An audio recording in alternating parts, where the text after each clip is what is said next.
Bismillahirrahmanirrahim. Assalamu alaikum, my dear students. I hope you all are safe and fine at your homes.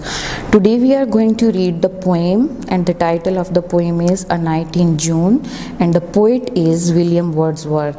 Before reading the poem, I am going to tell you something about the poet. William Wordsworth is the poet of nature. He was a big lover of nature. He was of the opinion that if you are sad or have some tensions or worries, just go and visit a beautiful place, and the natural beauty of that place will make your mood good and you will forget your worries and tensions. So nature is the friend of mankind. It refreshes our moods and makes us happy.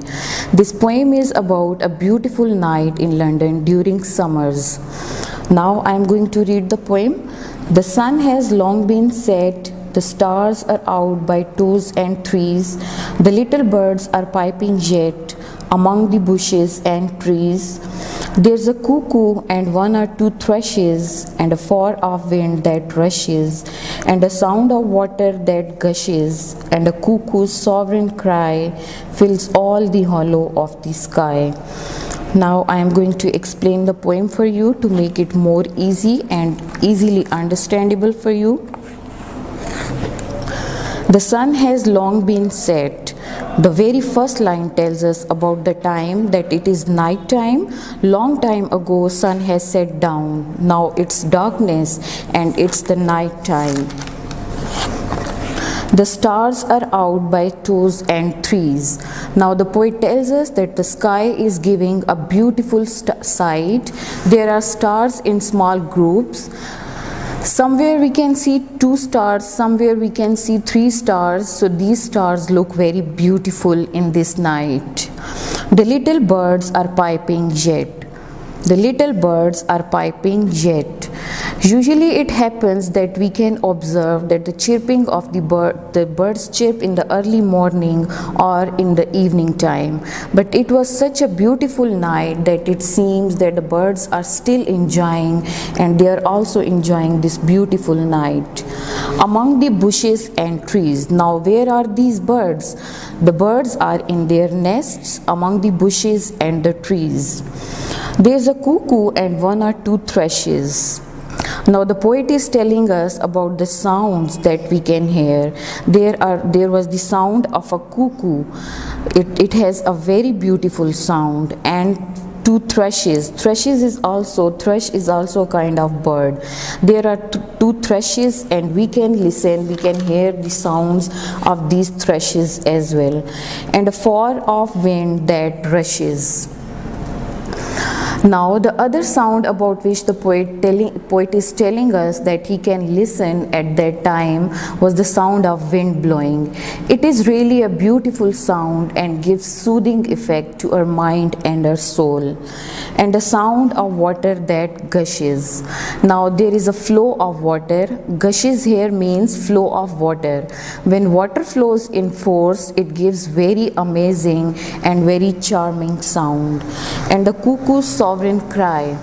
Sovereign cry. Sovereign here means the superior, the most beautiful sound. Cuckoo voice is the beautiful sound, and it means that it has some magical effect in its voice. Fills all the hollow of the sky. It means that the sound of cuckoo is so sweet and so loud that it goes up to the sky and fills all the gaps and empty places of the sky. So this was all about the poem. Okay, I have some flashcards. Let's know the meanings of these words. The first word is rush. Rush. It means to pass with force. To pass with force.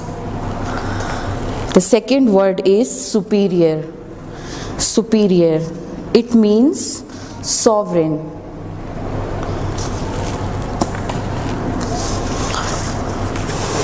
The next word is thrush.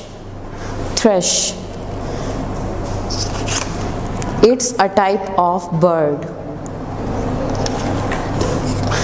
The next word is piping. Piping. It means singing of the birds. Hollow. Hollow means unfilled or gap.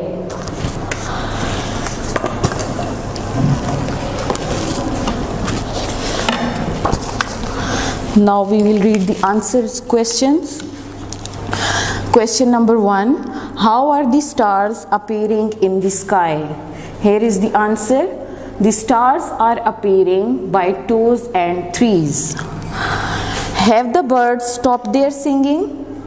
No, the birds are piping yet. Question number 3. Where are the little birds? The little birds are among the bushes and trees. Question number 4. What sounds can be heard? Piping of the birds, sound of wind, and the sound of cuckoo can be heard. Question 5. What fills the sky? The cuckoo's cry fills the sky. So these were the answers of the given questions. Now come to some other aspects of the poem. Let's do the rhyming scheme of the poem. Rhyming scheme is the pattern of rhyming words on the end of each line of the poem. The lines end with the same letters and same sounds are called the rhyming words. Let's do the rhyming scheme of this poem. The sun has long been set. Let's suppose if we give the name set A. The stars are out by 2s and 3s. Now set and 3s, what do you think that these are the rhyming words? These both words sound same? No. So what will we do? That we will give it the name B. The little birds are piping yet. Now yet and set, these are the same sounds, so we will give the name A. So A, B, A. Among the bushes and trees. Now trees and trees, these both words sound same. A, B, A. So trees and trees, again it will be B. There's a cuckoo and 1 or 2 thrushes. Now thrushes, what do you think? We have any word that sounds same? Set trees, yet trees? No. So we will say it's C.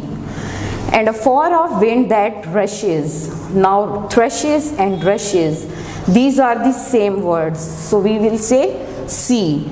And a sound of water that gushes. Now thrushes, rushes, gushes, these are the same sounds. And the cuckoo's sovereign cry, cry, no word sounds same. So we will say D. Fills all the hollow of the sky, cry and sky, this is D. So the rhyming scheme of the poem is A, B, C, C, C, D, D. Now come to the homework.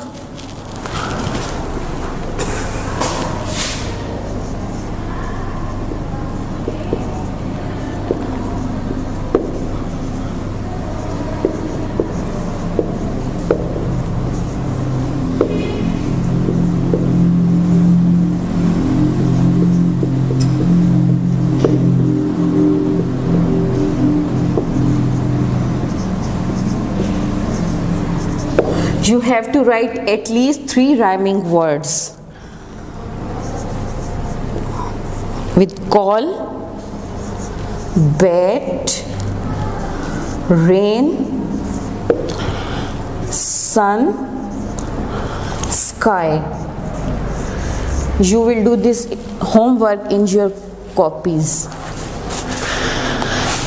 So the session ends here.